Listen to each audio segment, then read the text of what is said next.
My name is Jake Thomas. I'm not the kind of person who believes in ghosts or demons. Or at least, I wasn't. But after what happened on Halloween night in 2022, I can't unsee what I saw, and I can't sleep without the lights on. Willow Lane is a quiet street in a small town in Pennsylvania. One of those places where everyone knows everyone. But at the end of that street, just past the cracked sidewalk and the overgrown hedge, there's a house everyone avoids. The Harrow House, 2 stories Victorian style, rotting porch.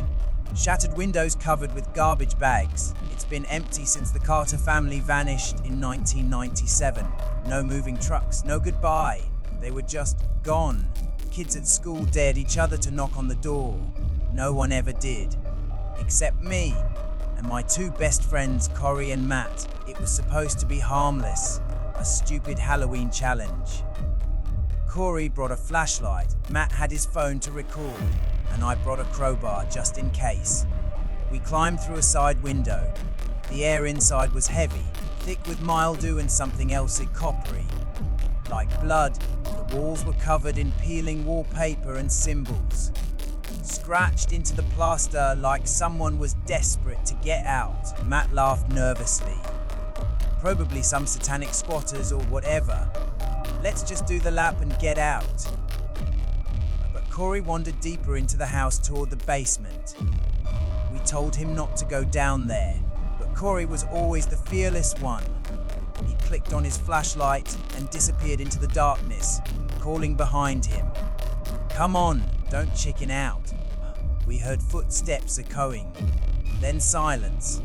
Then the flashlight beam flickered and went out. Matt and I shouted his name. No answer. We reluctantly followed him down. Each step creaked like it hadn't been touched in decades. The basement was cold, unnaturally cold, and reeked of decay. That's when we found Corey's flashlight, still warm. But Corey was gone. We started panicking.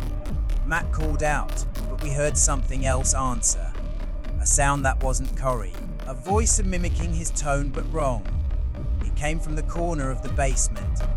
There was a door. Low, narrow, made of rusted metal. It hadn't been in any photos of the house online. We opened it and saw stairs descending deeper into blackness. Matt whispered, "This place doesn't make sense." Oh, but I was already walking. Something was drawing me in, like gravity. The deeper we went, the less the house felt like a house. The air turned static. My ears popped. The steps eventually turned into dirt, then into bone.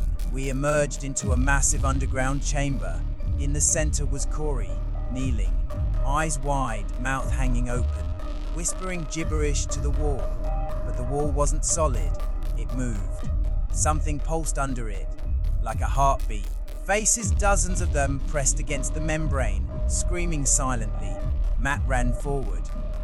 "Corey, get up, man! We're leaving." But the thing behind the wall opened its eyes. Dozens of them, blinking in sequence. And we heard it speak, not with words, with thoughts. "You opened the door. You broke the seal." Corey turned to us, eyes completely black. He smiled. His mouth stretched wider than humanly possible. Matt screamed and yanked me backward. We sprinted.